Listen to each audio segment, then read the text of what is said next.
Frack up, everybody.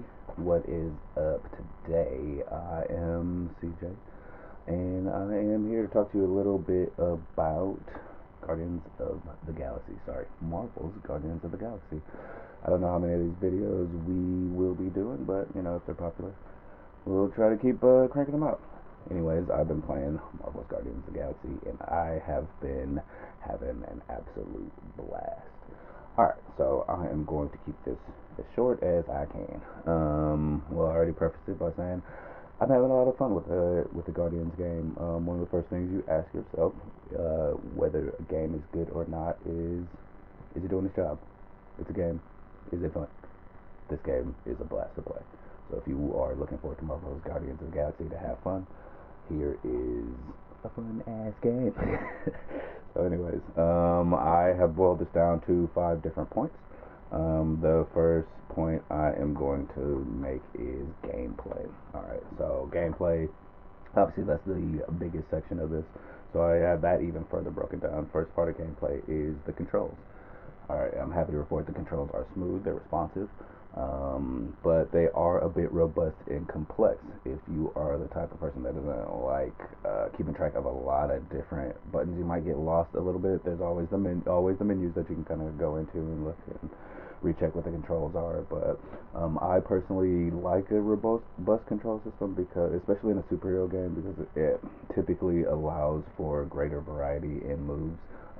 The higher the button input, the more physical fight animations they can kind of add in there and hide in different ways. So it's like you kind of can, in the end, feel like you're one of the characters from the movie just because of the animations that they're compiling together and putting together for you. Like I said, the controls are a bit on the robust side. Something kind of like late game PS4 Marvel Spider-Man kind of a thing. There's a lot of moves you can just kind of button mash, but the more you allow yourself to get into the deep battle system, the more you will be rewarded.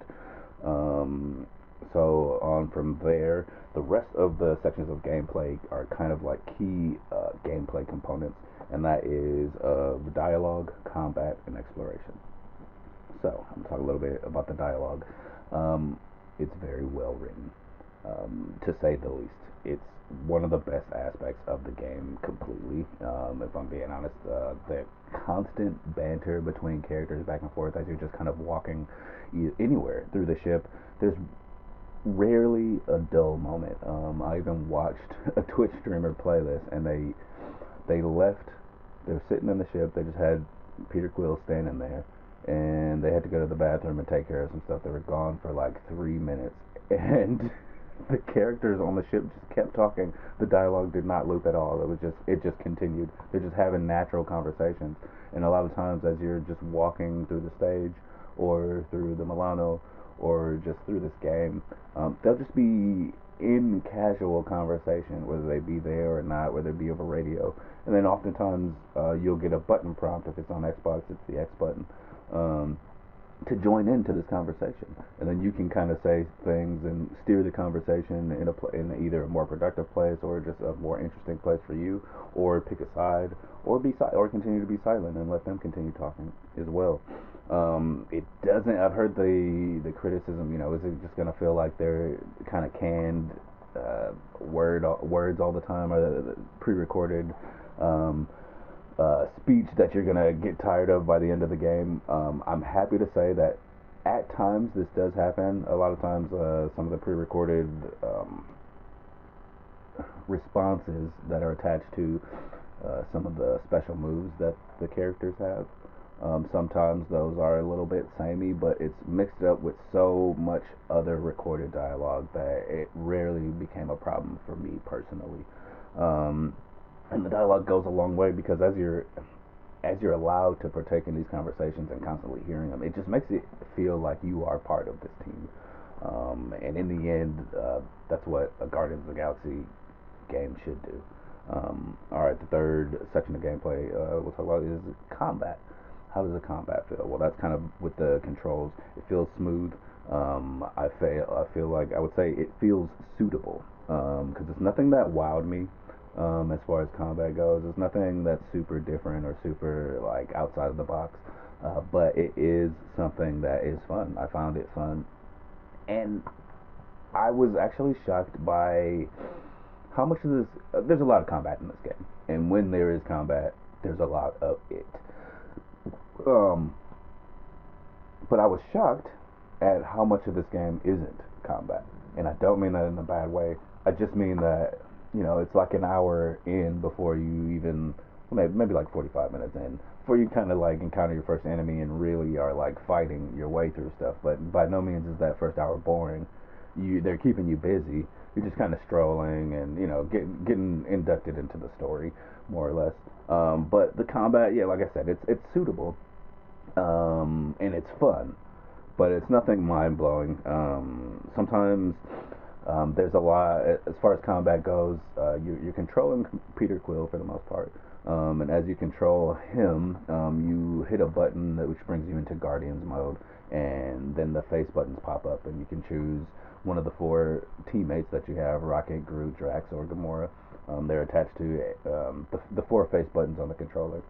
You pull that menu up, you hit the button, and it brings up their move list, and then you can hit the other button and they'll do their moves. It sounds a lot more complicated than it actually is. It's something that just kind of flows in combat as you're doing. If you've played like action RPGs like a Marvel Ultimate Alliance or Mass Effect or Dragon Age, then you'll kind of understand how this sort of works. You know what I mean? You hold a button and you do a move. You know what I mean? It gives you access to other moves that you might have. It's not that complicated, and it is fun. Should you kind of choose to dive into it a bit, it is a little bit rewarding, but it's not much deeper than that. And I'll say, like, if you're just the type of person that just kind of button matches anyway, it won't really matter. It's just another button for you to hit in your fray. As you use these moves, the characters have different cooldowns, and it can kind of turn into, okay, I'm just kind of shooting around until my team's cooldowns fill back up. It can turn into that, but if you're interested in kind of trying very different things and trying different things with combat, and that's varied different things, not very different things. But if you're interested in trying that, you can be rewarded for kind of messing around in combat. There's also it doesn't end in combat. The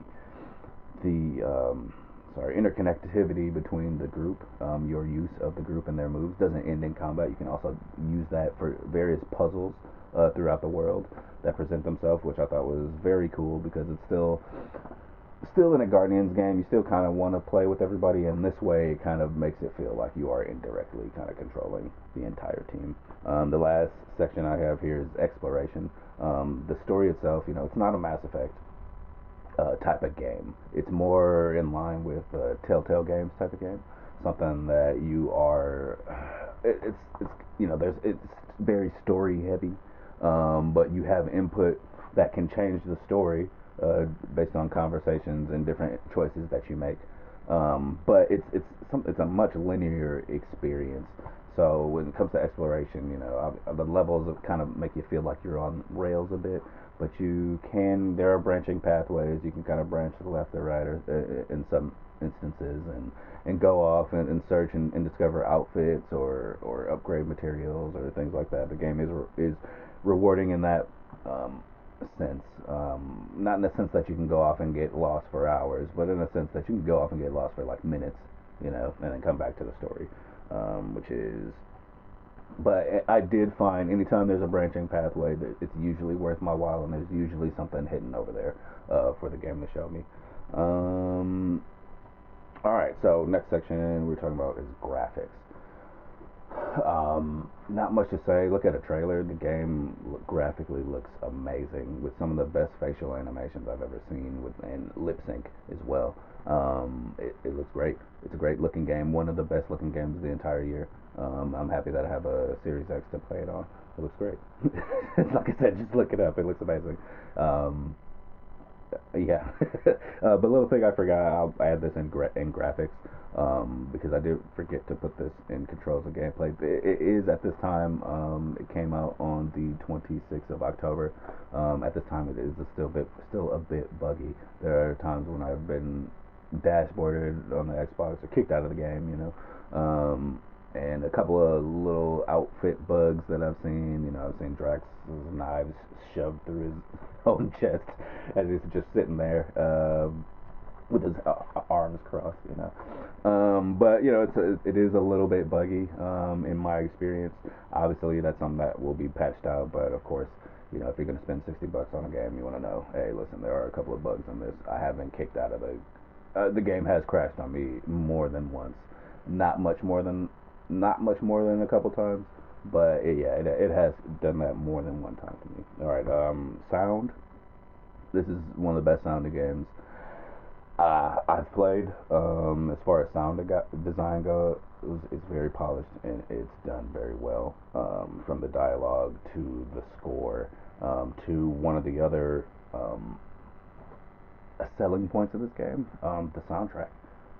It's full of a bunch of 80s hits, not to mention a fake band called Star-Lord that the titular character, well, not titular character, the that the main character that you're playing gets his namesake from. But a whole fake 80s band that has a whole album, a whole 13-song album in here. But there are, I think, there are a bunch of, I don't have the number right now. There are a bunch of 80s tunes that in your ship you have access to a jukebox, which you can play them whenever you like. However, random 80s tunes play. Also, when you're in combat, there's a meter that fills up, and it's called your Huddle Meter.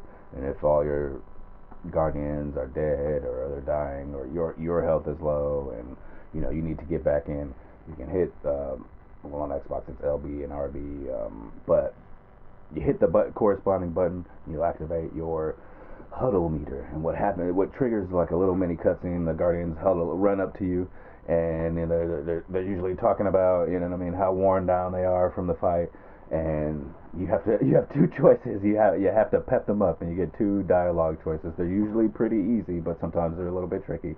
Usually, if you just kind of listen to the things that your team are saying, and kind of choose the one that sort of seems like it responds mostly to them. But once you do this, if you win, you will be treated to a random song, a random 80s song, and then all the guardians will be revived and get a power up. But you know, and then it's all set to this rockin' 80s song, you know, that's playing, you know. But if you lose in the tutorial, because you can lose in the tutorial, if you lose, everybody gets revived, but only Star-Lord gets sorry gets the buff. Only Star-Lord gets the buff. But if this happens, then the game actually rickrolls you and never going to give you up plays by Rick Astley, which is amazing. But that is a song and it can actually play if you win later. However, yeah, the soundtrack is one of the greatest aspects of this game. Tearing ass out of an exploding section of space, set to Flock of Seagulls, Iran is now one of my favorite video game memories. So thank you, game, for giving me this. Yes. And then finally, story. I'll say I've said this before, and I'll say it again. I am a big Guardians of the Galaxy comic book fan. I got into the comics before I got into the movie side of things, so it's a pleasant surprise how much comic Guardians influence this. Yes, there's a heap and heft load of MCU Guardians that influence this. In fact, you know, Drax the Destroyer is pretty much the same Drax from the movie. But other than that, like the influence, you know, Mantis is in this, and she's straight up the Mantis character from 2008 Guardians of the Galaxy, from that run, from the comic book run, and it's awesome. There are references to other OG Guardians characters, references to OG Guardian story elements, and yeah, it's just a delightful game. And the story is better than you would imagine, but you know, not grander than it needs to be. It's just the story that's it's epic, but it's focused on the Guardians. So I will say this: if you are a Guardians fan, this game is a must. If you like Guardians at all and you own a system to play this, then you have to play this. It's for you. It's made for you. If you like superhero games, this game is a must. It's for you. If you like action games, then this game might. I would keep an eye on this game. Um, but yeah, those are my thoughts on Guardians. I love it. I would, if I gave it a score out of 10, be an 8. But yeah, I love it. I have an absolute blast with it, and I hope you end up checking it out and having a rocking time yourself.